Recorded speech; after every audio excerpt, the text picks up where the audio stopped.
The sun hung heavy over Yumun's market as Pamela balanced her wooden tray of groundnuts on her head. Her wrapper clung to her skin, damp with sweat, yet she moved with a quiet grace shaped by years of survival. She called softly, "Fresh groundnut, sweet groundnut," and the other women nodded at her in passing. They all knew her story, an orphaned girl who had learned to stand alone since she was 16. Among the thousands who passed through the market, she never imagined that one man, Emeka, the billionaire industrialist whose name echoed through Anambra State, would step into her life. He had stopped by her stall during an inspection trip, asking for a small bag of roasted groundnuts. She remembered that day too clearly, the polished black SUV, the scent of his cologne, the effortless confidence in his voice. What shocked her more was how he lingered to talk to her. Their short exchanges slowly became longer conversations, then quiet moments that felt like promises. When Pamela found out she was pregnant, her hands trembled.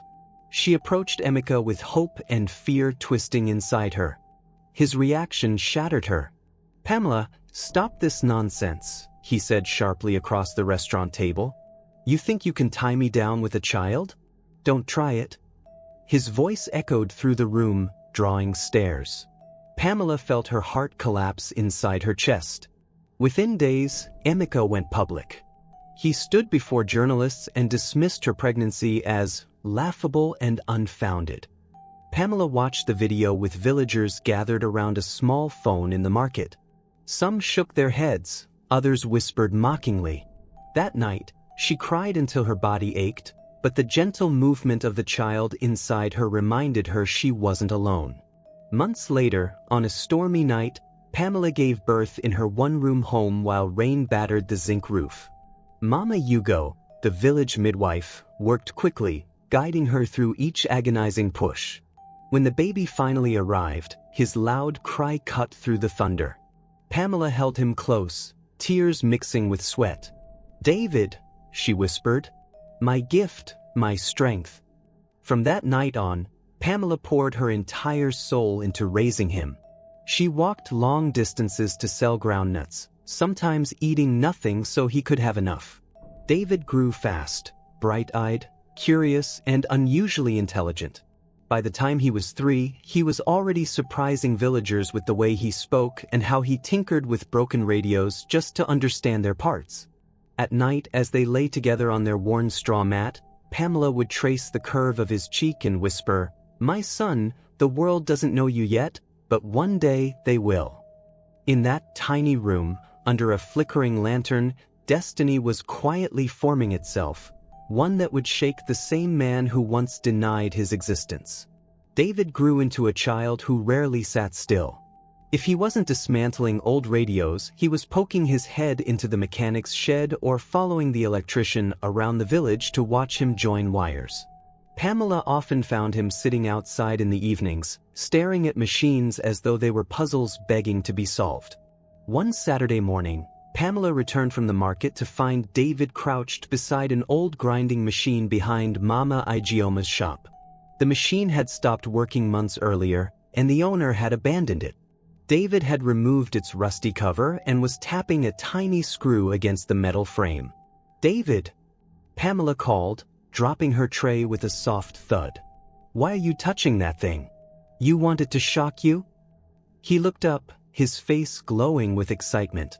"Mummy, it won't shock me. The wires are bad. I want to fix it." Pamela placed her hands on her waist. "Fix what? You're not even 10 years old." "But I know what is wrong with it," he replied, unbothered. "Let me show you."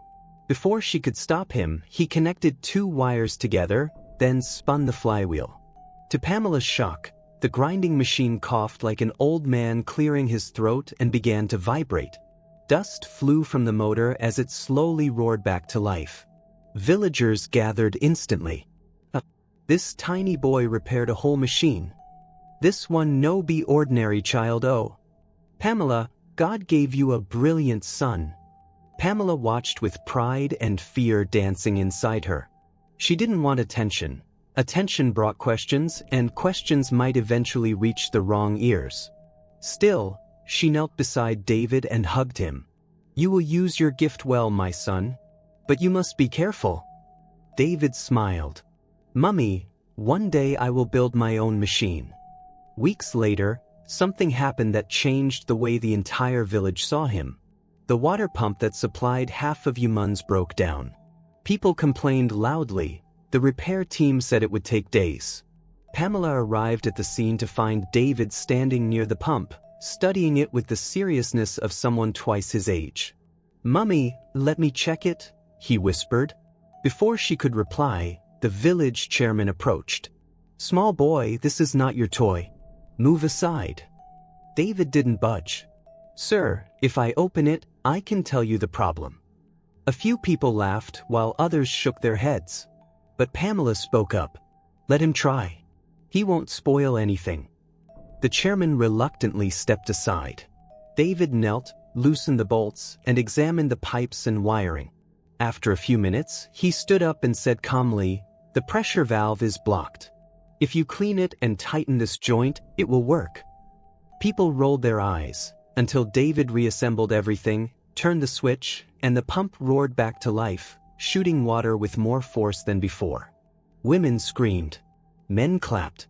Children danced around him. "Genius!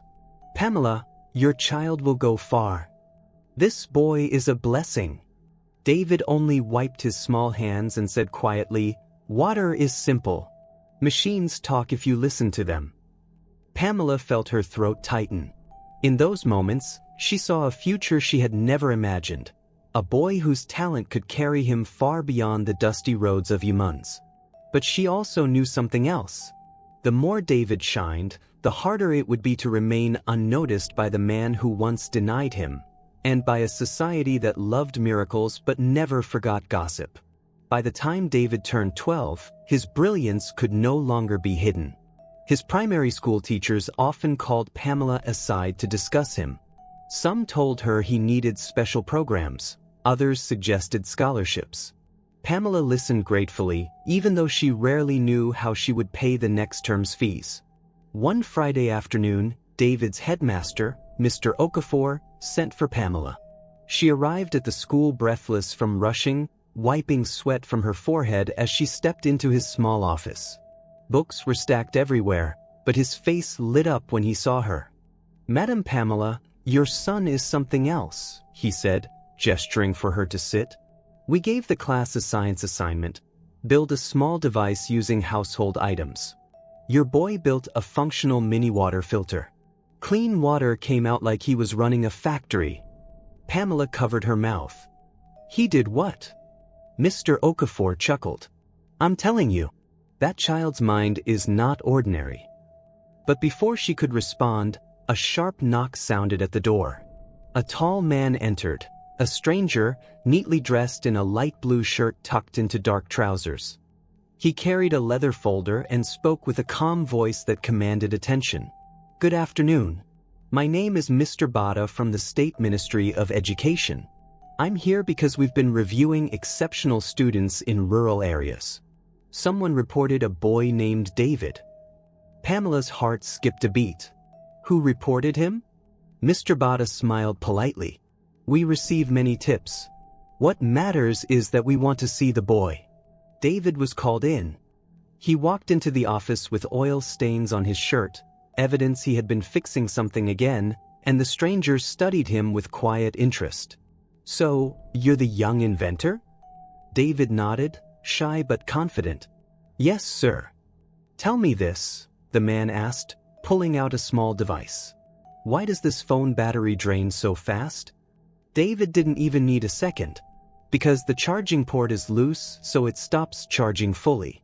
And the battery has a tiny bulge, it means it's weak." The stranger blinked. "How did you know that without touching it?" David shrugged. "I've seen many like that." The man turned to Pamela. "Madam, your son is gifted. The government runs a STEM scholarship for children like him.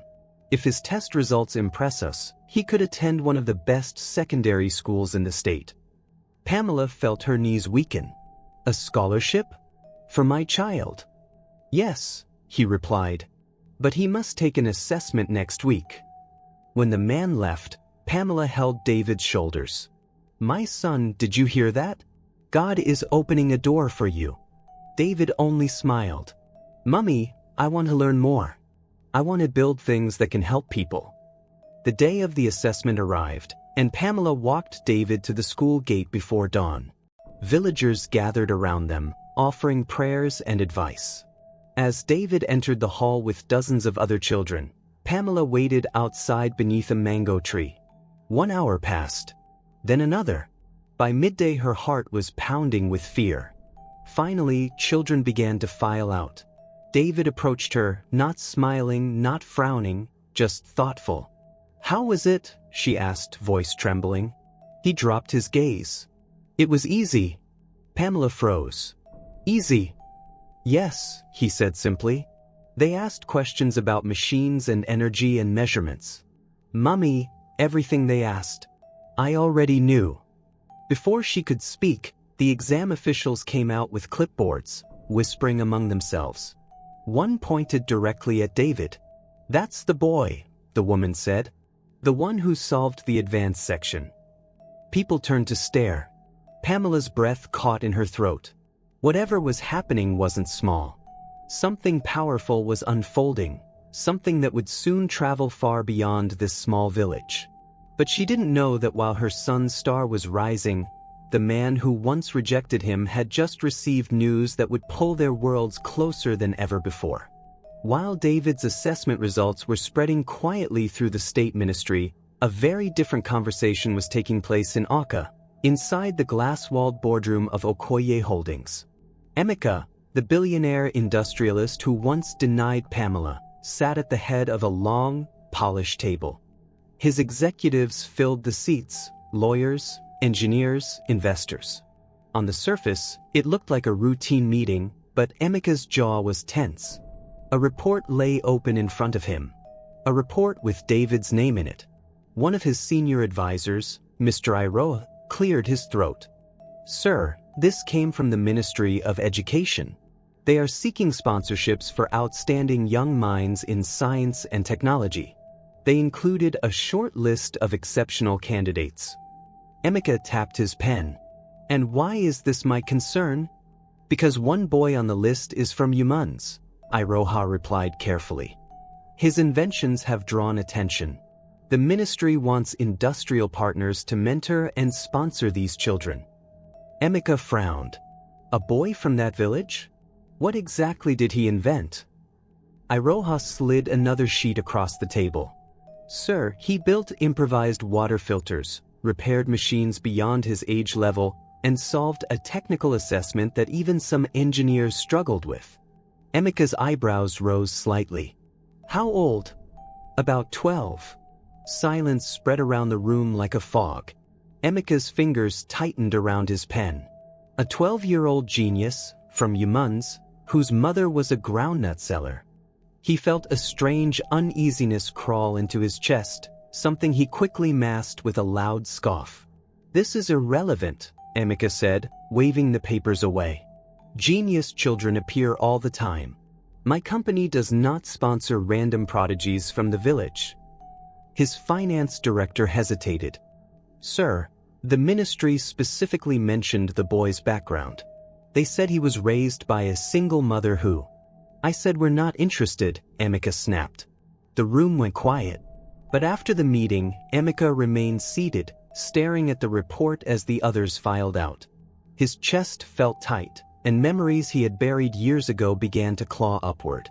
"Pamela," he whispered under his breath. He hadn't seen her since the scandal. He remembered her eyes that day, red, wounded, lost. A feeling he refused to name tugged at him now. He shook his head violently. "It can't be," he muttered. "Many children live in that village." But the doubt did not leave. It grew heavier. Meanwhile, back in Humans, the headmaster rushed into Pamela's compound, sweating from excitement. "Pamela! Pamela!" he shouted. "Where is David?" She hurried out, confused. "Is everything all right?" "Your son passed," Mr. Okafor announced, waving the results in the air. He didn't just pass, he topped the entire state. The ministry wants him immediately for an award presentation in Okoye. David stepped out of the doorway, holding a screwdriver. Me? Award? Yes. They're expecting you next week. Big people will be there, government officials, company executives, even Emeka of Okoye Holdings was invited. Pamela froze. David blinked, unaware of the storm that name carried.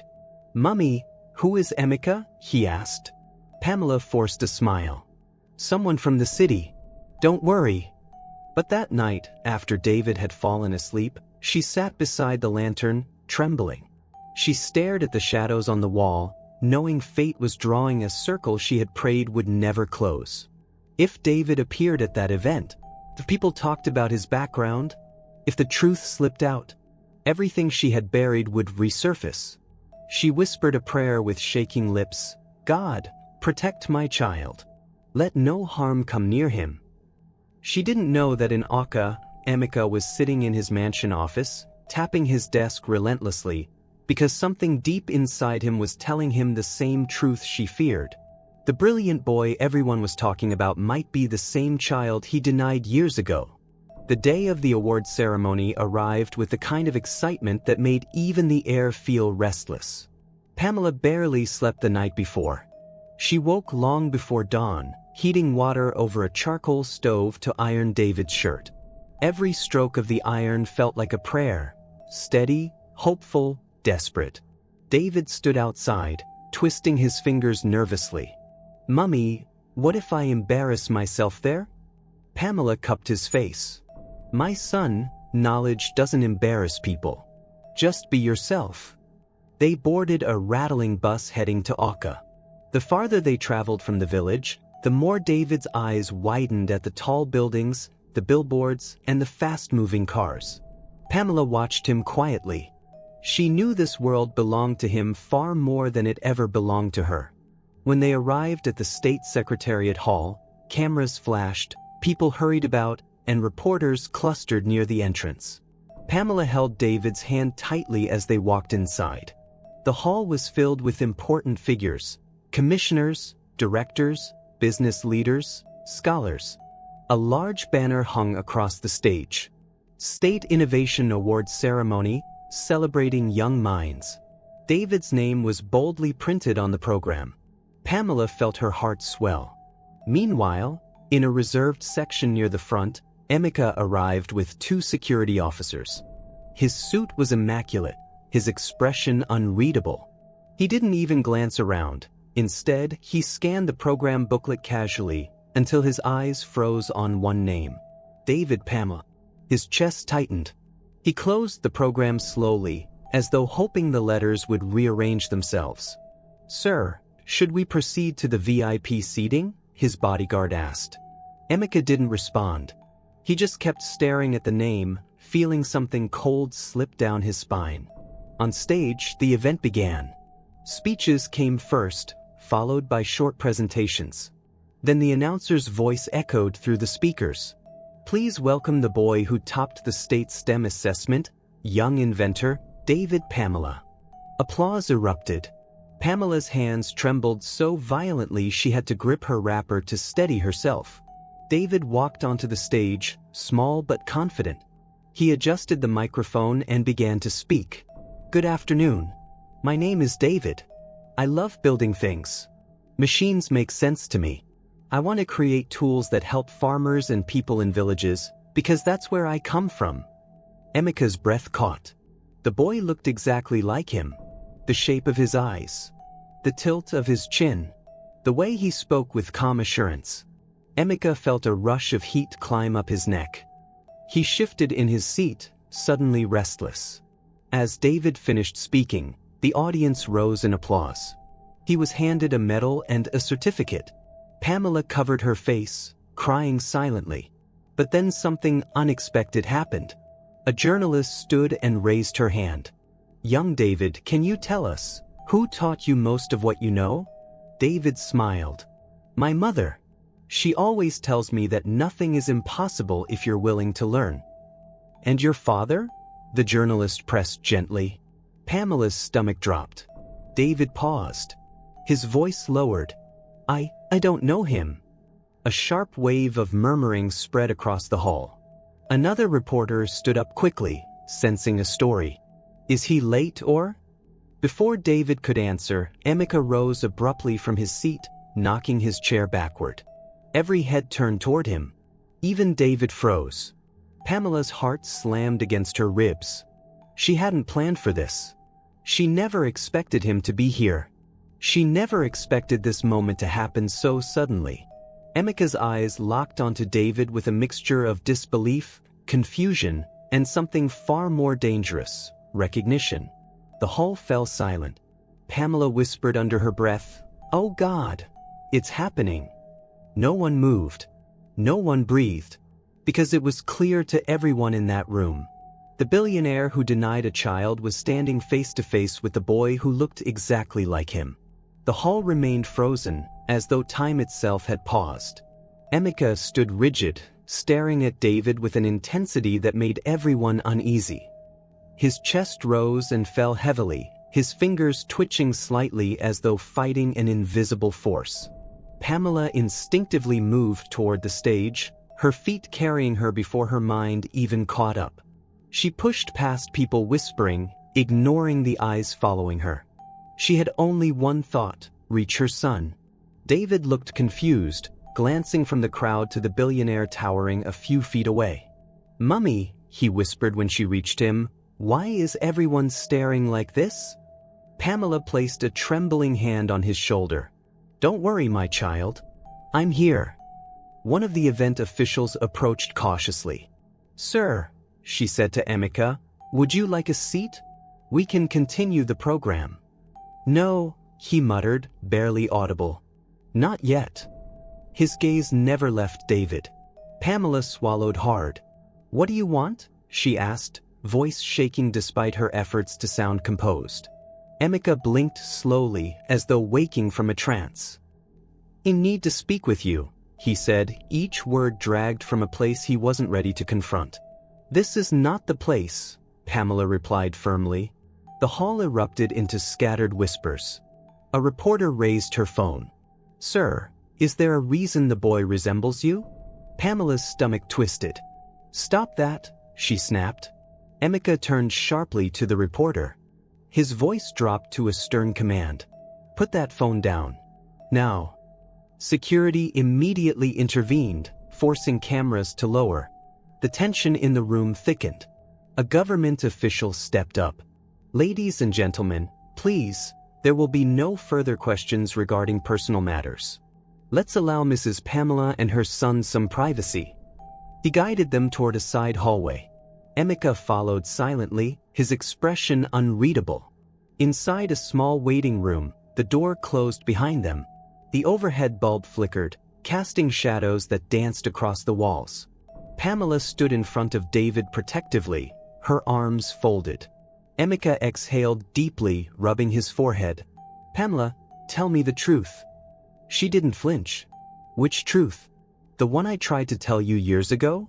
The one you called a lie?" David looked between them, confused. "Mummy, what's happening?"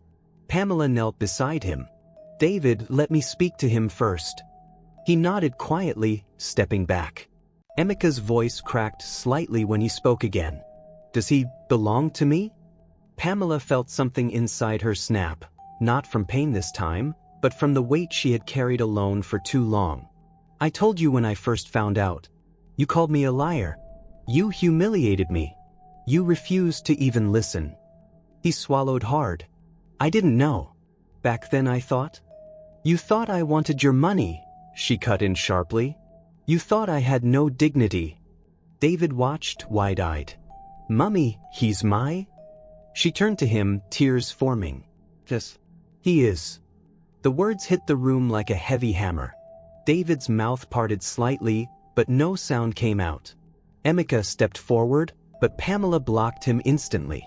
"No," she said firmly. "You don't get to walk in after 12 years and stretch your hand as though you didn't destroy us." Emeka lowered his gaze, something like regret settling over him. "I need time to understand this. But Pamela, if he is truly my son, I want to take responsibility." Pamela laughed bitterly. Responsibility? Now that the world is clapping for him? Now that you've seen his potential? Emeka didn't argue. He simply stood there, absorbing her words like blows. David stepped forward slowly. "Mummy, should I talk to him?" Pamela wiped her eyes. "Not now, my son. You deserve peace today." Emeka's voice softened. Please. I only want." "You've had 12 years to want anything," she snapped. "Leave us alone, for today." She took David's hand and walked past him. Emeka didn't stop them. He simply stood still, watching them walk away, his breathing unsteady. Because for the first time in his life, the billionaire who had everything felt a fear he had never known. The fear of losing a son he never took the chance to know. Back in Humans, life returned to its rhythm, but for David, nothing felt the same. The attention he had received at the award ceremony made him a minor celebrity, and Pamela noticed the way villagers now glanced at him with a mixture of pride and awe. Yet David remained humble, still curious about machines and water systems, still devoted to learning. One morning, Mr. Okafor called Pamela to the school urgently. "You must come quickly," he said. "David's science project. It's causing quite a stir." Pamela ran to the school, worry tightening her chest. She arrived to see a crowd of students, teachers, and even some local journalists around David's project, a solar-powered water pump built entirely from recycled materials. The pump hummed steadily, and water flowed clean into a makeshift reservoir. Children watched, mesmerized, as David adjusted valves with nimble fingers. "David, what is this?" Pamela asked, awe in her voice. "It's a pump, Mummy," he said simply. "It can run all day using sunlight. I want to help our village and others like ours." The village chairman, an older man named Chief Okoye, stepped forward. "Young man, this is remarkable. You've solved a problem we've struggled with for decades. Do you know how many wells this could help?" David shook his head. "I just wanted water to be easy for everyone." Pamela's chest swelled with pride, but she couldn't help glancing at the reporters who were filming and taking notes. She realized this project was no longer just a school assignment, it was newsworthy, something that could reach far beyond Humans. Later that afternoon, a black SUV rolled into the village square. Pamela tensed. Out stepped Emeka. He had come without announcement, without fanfare, moving through the crowd silently as if drawn by some invisible force. His eyes scanned the scene until they found David, kneeling beside his pump, twisting a valve. David looked up, startled. "Mummy, who's that?" "That's someone from the city," Pamela replied, keeping her voice steady. "Ignore him." But Emeka approached anyway, his gaze fixed on the boy. "David," he called softly, not demanding but hesitant. David froze. The valve in his hand slipped slightly, water spraying onto the dusty ground. "Yes?" he asked cautiously. Pamela stepped forward quickly. "David, step back," she said firmly. "Sir, you need to leave." Emeka raised his hands in surrender, but there was a strange calm in his voice. "I'm not here to harm him, Pamela. I only want to see his work. I heard about the project." The villagers murmured, some stepping back. Pamela kept a protective hand on David's shoulder. "He doesn't need you, not now," she said. David, however, stared at Emeka curiously. "You know about this pump?" he asked. Emeka nodded slowly. "Yes, I want to help you make more." Pamela's heart skipped. She knew the offer was tempting, but trust was a fragile thing. She glanced at David. The boy's eyes were bright with possibility, untainted by fear. David looked back at Emeka. "Mummy, could we?" Pamela swallowed hard. "Not yet, my son. Not yet. But we'll see." Emeka nodded, understanding the unspoken boundary.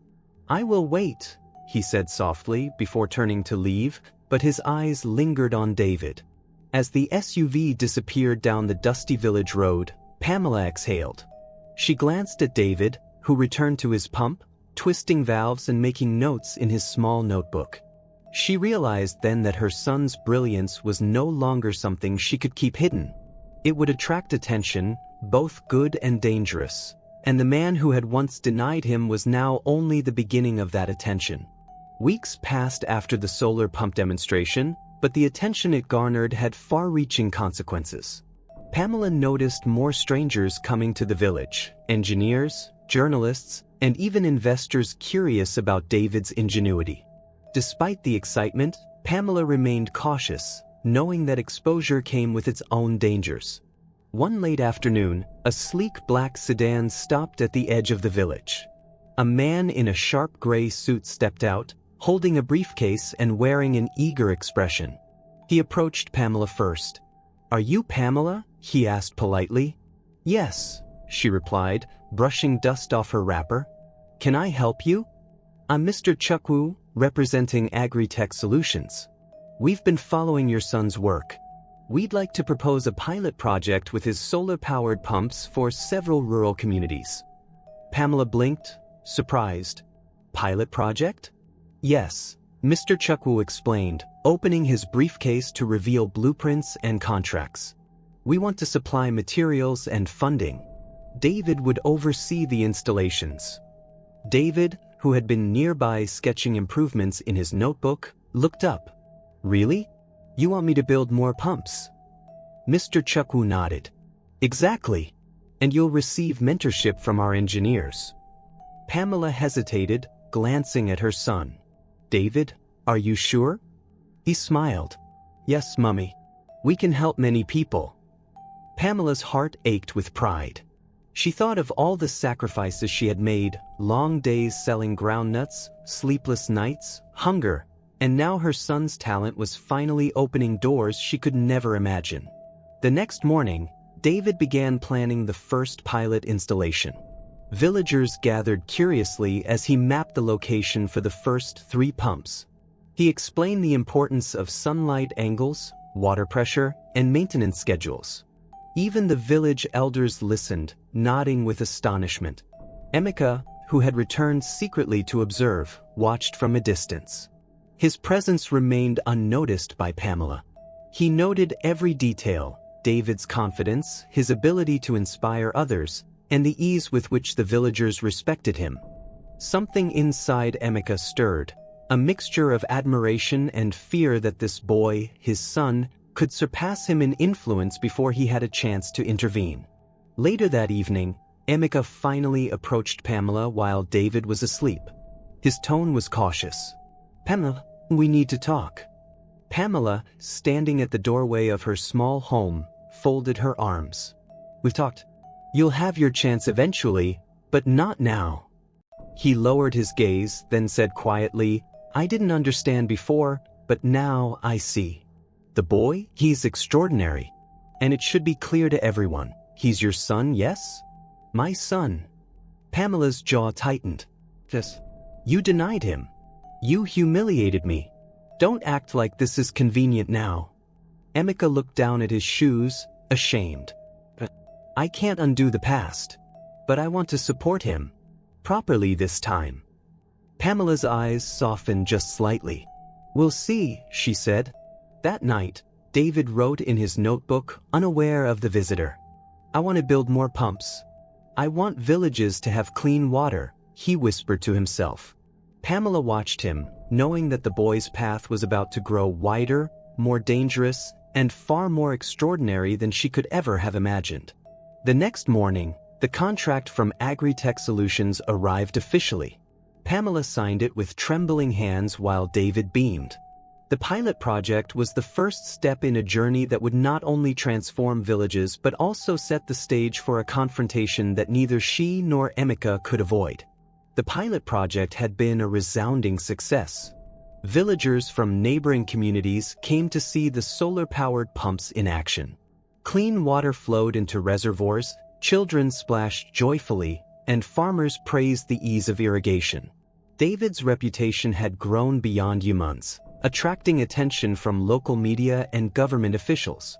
One morning, Pamela received an unexpected call. "Madam Pamela?" a calm female voice said. "This is Mrs. Okoye from Emeka's office." He would like to meet you and your son tomorrow. It's urgent.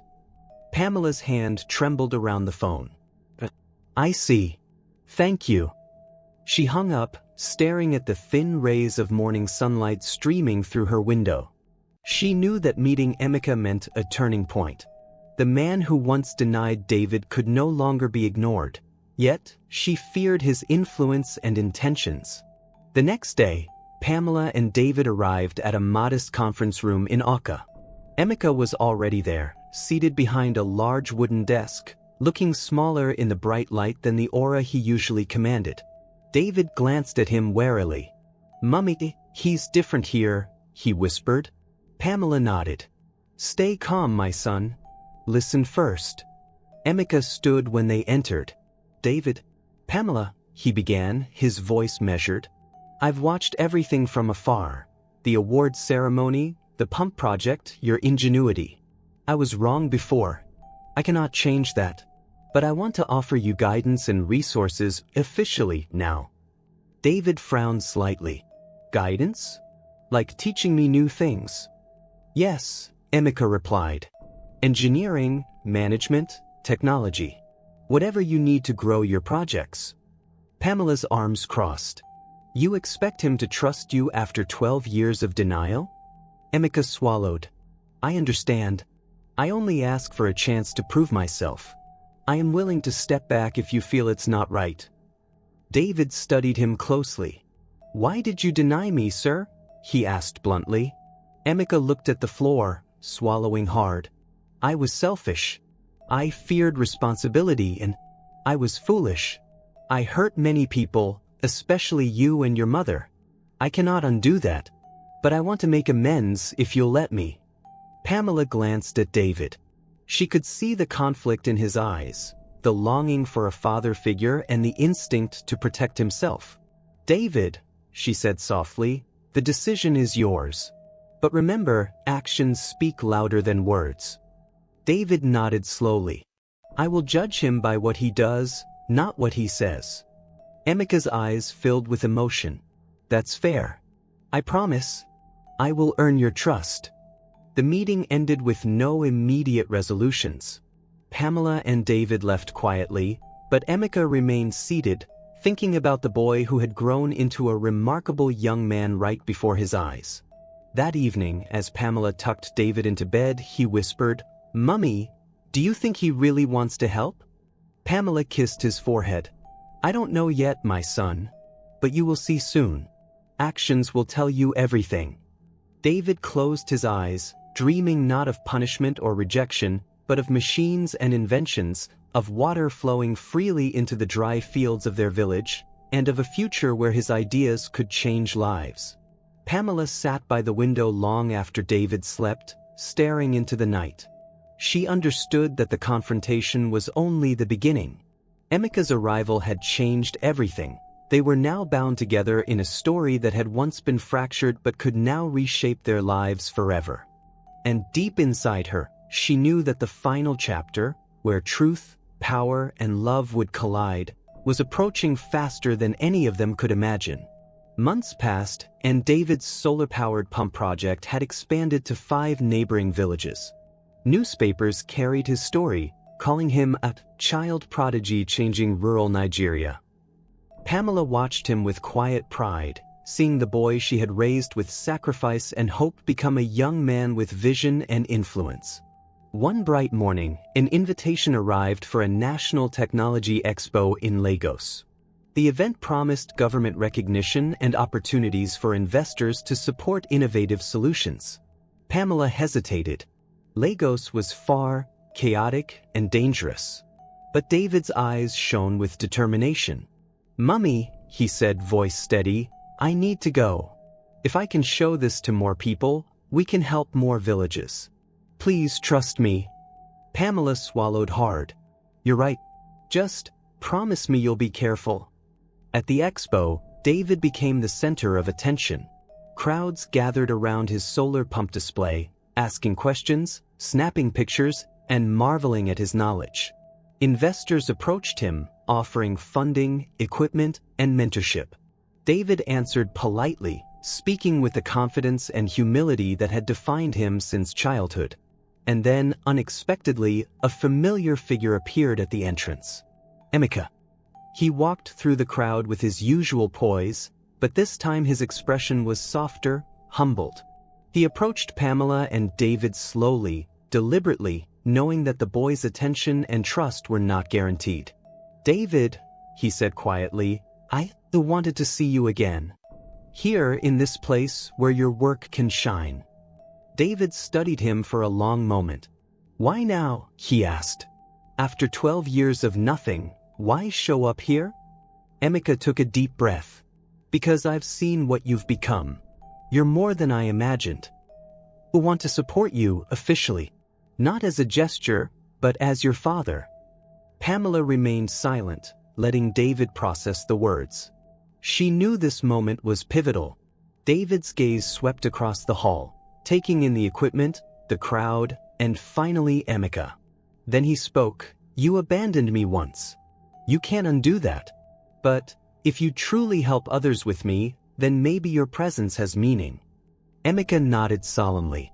"I understand, and I will earn that chance." The expo concluded with an award ceremony. David was called to the stage once more, this time to receive a national recognition certificate. Pamela's eyes glistened as she watched him shake hands with government officials and investors, explaining the intricacies of his solar pumps. From the sidelines, Emeka observed quietly. He had no claim to take the spotlight. Instead, he let David lead, acknowledging silently that this boy, his son, was now the architect of his own legacy. After the ceremony, Pamela and David walked outside into the Lagos sunlight. David turned to his mother. "Mummy, I want to create a foundation. We can train other kids like me, help villages everywhere." Pamela hugged him tightly. "That's my son. The world will see your heart as much as your mind." Across the street, Emeka watched them. He realized that wealth, power, and influence meant little compared to the boy he had neglected. For the first time, he felt something true, pride mixed with humility, hope for a second chance, and a desire to repair what he had broken. David's future, Pamela knew, was unstoppable. And as they walked back into the city, the bright sun casting long shadows behind them, she whispered softly to herself, "My child, you were denied, but you became everything they never imagined." The news soon spread nationwide. A poor groundnut seller's son had risen to transform rural communities, overshadowing the very billionaire who once denied his existence. David's story became a symbol of resilience, brilliance, and the enduring power of hope, proof that destiny cannot be denied. And in every village David reached, in every life his inventions touched, the echoes of that truth rang clear. Even when the world says no, determination can create a life that shocks everyone. Please, kindly hit the subscribe button, like this video and share. This means a lot to us. Thank you for watching.